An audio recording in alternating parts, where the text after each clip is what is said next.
Hindu calendar के अनुसार जो भी अमावस्या सोमवार के दिन पड़ती है उसे सोमवती अमावस्या कहते हैं। सोमवती अमावस्या के दिन ब्रह्म मुहूर्त में पवित्र नदियों में स्नान किया जाता है। जो मनुष्य नदी में स्नान को नहीं जा सकते वे अपने घर में ही पानी में गंगा जल मिलाकर तीर्थों का आवाहन करते हुए स्नान करें। उसके बाद अपनी क्षमता के अनुसार दान करने का विधान है। विवाहित स्त्रियों द्वारा इस दिन अपने पतियों की दीर्घायु कामना के लिए व्रत का विधान है। यह पितृदोष के निवारण में भी सहायक है। तो आइए शुरू करते हैं सोमवती अमावस्या की कथा, जो इस प्रकार है।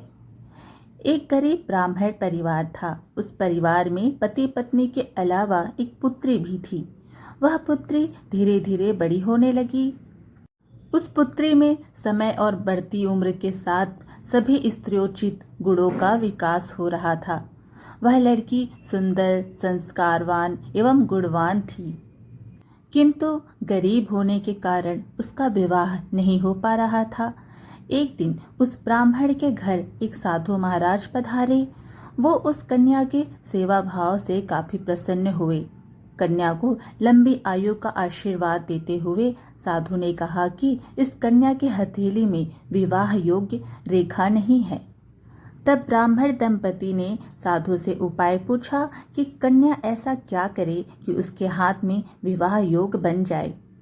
साधु ने कुछ देर विचार करने के बाद अपनी अंतर्दृष्टि से ध्यान करके बताया कि कुछ दूरी पर एक गांव में सोना नाम की धोबीन जाति की एक महिला अपने बेटे और बहू के साथ रहती है, जो बहुत ही आचार विचार और संस्कार संपन्न तथा पति परायण है। यदि यह कन्या उसकी सेवा करे और वह महिला इसकी शादी में अपने मांग का सिंदूर लगा दे, उसके बाद इस कन्या का विवाह हो तो इस कन्या का वैधव्य योग मिट सकता है। साधु ने यह भी बताया कि वह महिला कहीं आती जाती नहीं है। यह बात सुनकर ब्राह्मणी ने अपनी बेटी से धोबीन की सेवा करने की बात कही। अगले दिन कन्या प्रातः काल ही उठकर सोना धोबीन के घर जाकर साफ सफाई और अन्य सारे कार्य करके अपने घर वापस आ जाती है। एक दिन सोना धोबीन अपनी बहू से पूछती है कि तुम तो सुबह ही उठकर सारे काम कर लेती हो और पता भी नहीं चलता। बहू ने कहा, माँ जी, मैंने तो सोचा कि आप ही सुबह उठकर सारे काम खुद ही खत्म कर लेती हैं। मैं तो देर से ही उठती हूँ। इस पर दोनों सास बहू निगरानी करने लगी कि कौन है जो सुबह ही घर का सारा काम करके चला जाता है।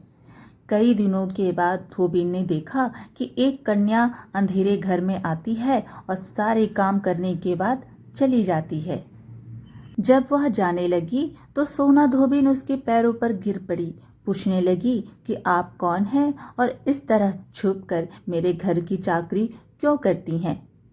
तब कन्या ने साधु द्वारा कही गई सारी बात बताई।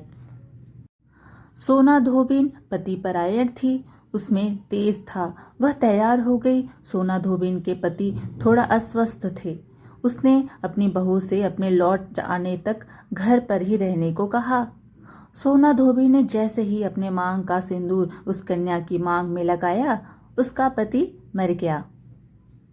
उसे इस बात का पता चल गया। वह घर से निराजर ही चली थी, यह सोचकर कि रास्ते में कहीं पीपल का पेड़ मिलेगा तो उसे भंवरी देकर और उसकी परिक्रमा करके ही जल ग्रहण करेगी। उस दिन सोमवती अमावस्या थी। ब्राह्मण के घर मिले पूरे पकवान की जगह उसने ईंट मांगे और उसी ईंट के टुकड़ों से 108 बार भंवरी देकर 108 बार पीपल के पेड़ की परिक्रमा की और उसके बाद जल ग्रहण किया। ऐसा करते ही उसके पति के मुर्दा शरीर में वापस जान आ गई। धोबीन का पति वापस जीवित हो उठा। इसलिए सोमवती अमावस्या के दिन से ही शुरू करके जो व्यक्ति हर अमावस्या के दिन भंवरी देता है, उसके सुख और सौभाग्य में वृद्धि होती है। पीपल के पेड़ में सभी देवों का वास होता है। अतः जो व्यक्ति हर अमावस्या को ना कर सके वह सोमवार को पड़ने वाली अमावस्या के दिन 108 वस्तुओं की भवरी देकर सोना धोबिन और गौरी गणेश का पूजन करता है, उसे अखंड सौभाग्य की प्राप्ति होती है। आज की कथा यहीं समाप्त हुई। वीडियो अच्छी लगी तो लाइक शेयर ज़रूर कीजिएगा। साथ ही और अच्छी अच्छी कथाएं सुनने के लिए चैनल को सब्सक्राइब भी कर दीजिएगा। धन्यवाद।